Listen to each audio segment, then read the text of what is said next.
Hey, what is up, drummers, drum enthusiasts, music fans of YouTube? Andrew Rooney here, full-time drummer and drum teacher based right here in Auckland, New Zealand.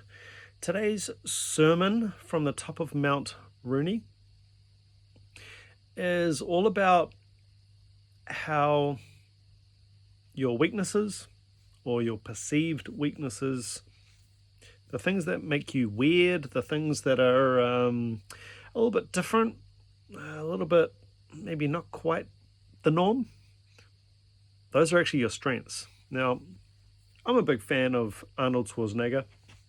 That's a random segue, but Arnold Schwarzenegger got me thinking of this.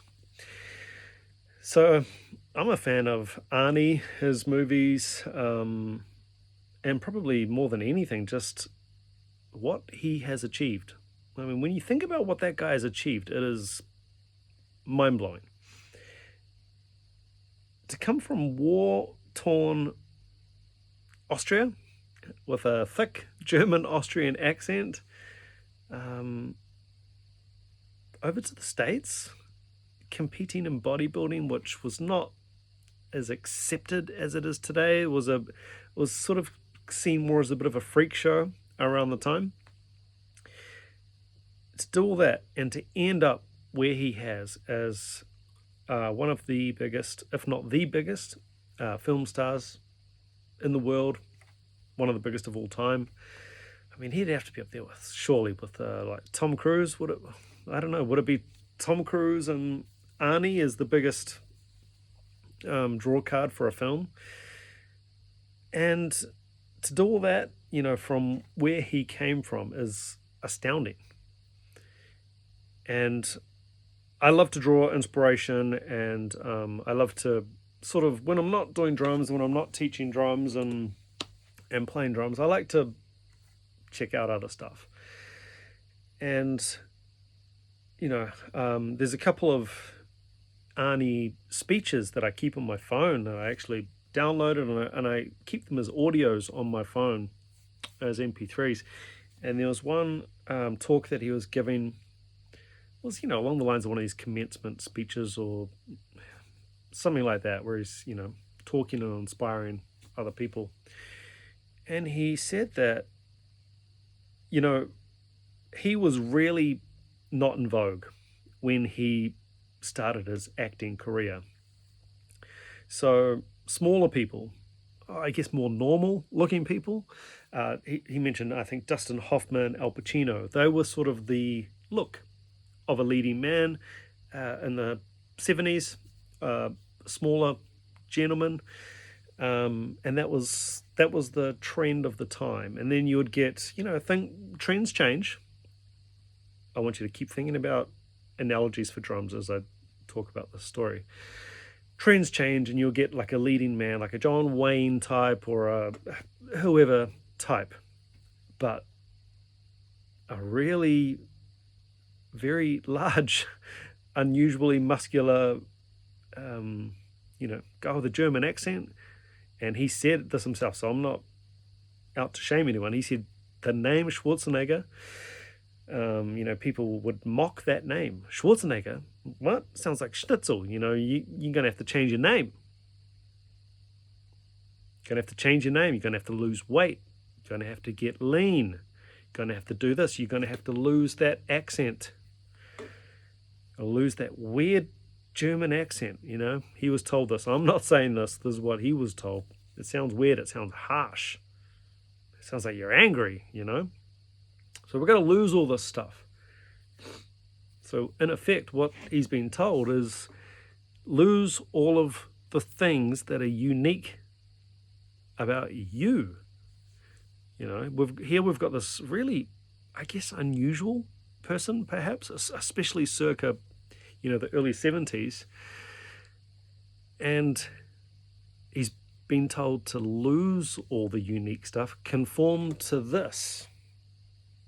You're not gonna become an actor anyway, but if you wanted to try, you're gonna have to lose all that weight, all that muscle, and speak, talk like an American, have a normal type accent.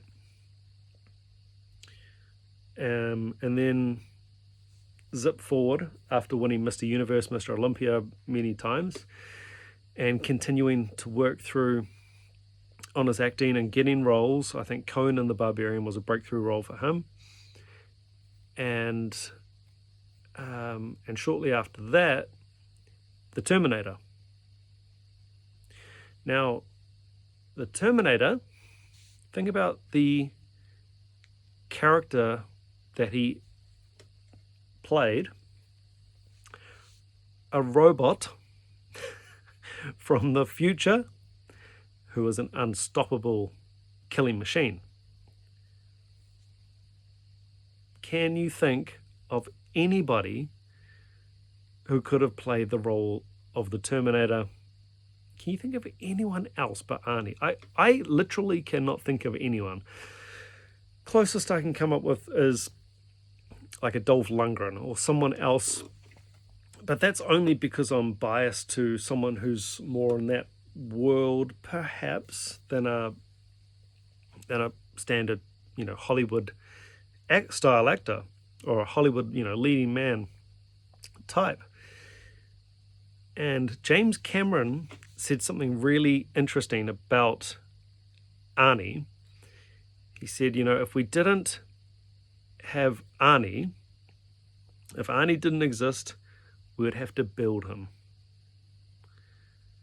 Meaning that he was so integral to the role. Here we have this giant of a man who looks unstoppable. He's built, completely different to everyone else. And he speaks English unnaturally, like a robot.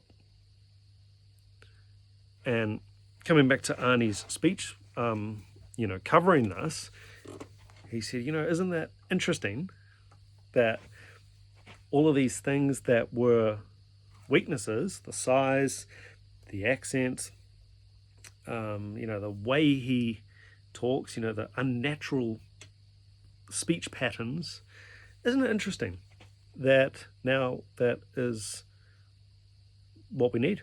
That's the bonus. That is irreplaceable. Irreplaceable, unique, totally unique. As I say, I literally cannot think of anyone else who could have played the role of the Terminator in particular. And I just thought, man, I've listened to that audio many times, and listening to it just the other day, I thought, man, I've got to somehow make a video about this, because I do have this series of drum teacher rants, things I learned at jazz school. And it became apparent at jazz school that, here we are, we're all doing the same material. More or less, we're all studying the same material. We're all learning, we're all getting taught by the same drum teacher. We're all getting taught the same stuff. There's the same sort of technical things that we have to hit along the way. But isn't it interesting that how different we've all become as drummers now? Maybe you don't know the other drummers that I was peers with, but they're all so different. One of them became it was in quite a big sort of punk group. And then there've guys that went on and played jazz, guys that went on and played like indie type stuff, R&B, hip hop, drumming, all sorts of stuff. So different. And you realize when you're in that kind of world, and when you've been doing it, I guess, for long enough, that all of those differences, all of the weird things, maybe that guy he's got a certain way that he plays that stuff, or maybe this girl's got a certain way she does that. There's just so many unique things about each of us that are strengths. Now, a really consistent thing that I see on the channel is, people might cite someone like Eleftherio Siberiano. I always cite him because he's the guy, he's the GOAT at the moment. He's the biggest,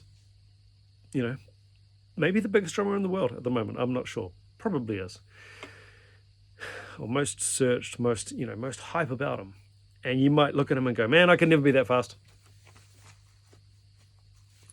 And that's it. But to say that, you're looking at him. What about you? let's say for argument's sake, now I know that whoever's saying that is not practicing 8 hours a day like Alistair Party or Subirata, so you've got no right to say that in the first place. But let's say you're right.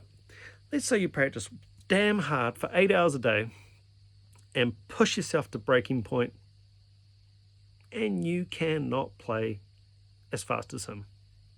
Okay, let's take that as a premise. What about all the other stuff? Maybe you're really good at playing slow. Now you're going to laugh at that. Slow, haha, who wants to play slow? Anyone can play slow. Playing slow is just as hard as playing fast.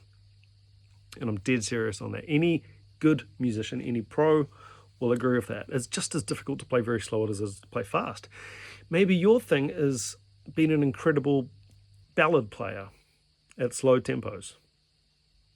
I'm not sure. Maybe it's independence. Maybe you're very good at recording. I remember having Jim Riley on the podcast. That's the NZ Drummer podcast, by the way. And he said, what's your and? Okay, so you're a drummer. No, sorry, it might have been Stephen Taylor. I think this was Stephen Taylor. You're a drummer and. Okay, so you're a drummer and a very good singer. Hired. We need a drummer who can do backing vocals. Hired. Doesn't matter that you're not as good a drummer as this person. We need a drummer who sings. Telling you that from personal experience. I've been in that situation where bands have asked me to play for them. Good bands, good money bands, excellent opportunities. And then they'll drop and you're cool doing some BVs? And I'm like, not really. Oh, come on, I mean, just a little bit of BVs? No, really, not even just a little bit of BVs. Man, I sing horrible. Oh, okay, bro. Oh, that's cool. We'll get someone else. And I'm like, okay. Just an example. So you're a drummer and you're incredible at Latin stuff. Maybe you are from Latin America. You're a drummer and my parents are fantastic reggae musicians, and you just got this natural reggae feel. I'm a drummer and I'm an engineer. What? You're an engineer? You're telling us you can engineer our gigs and make us sound good? Hired. Who knows, right? It's you got to look at things as what you've got instead of what other people have got. Now, if other people have got all these amazing gifts and advantages over you, what can we do about that? So Vinnie Colaiuta has got far better musicality and independence than me. So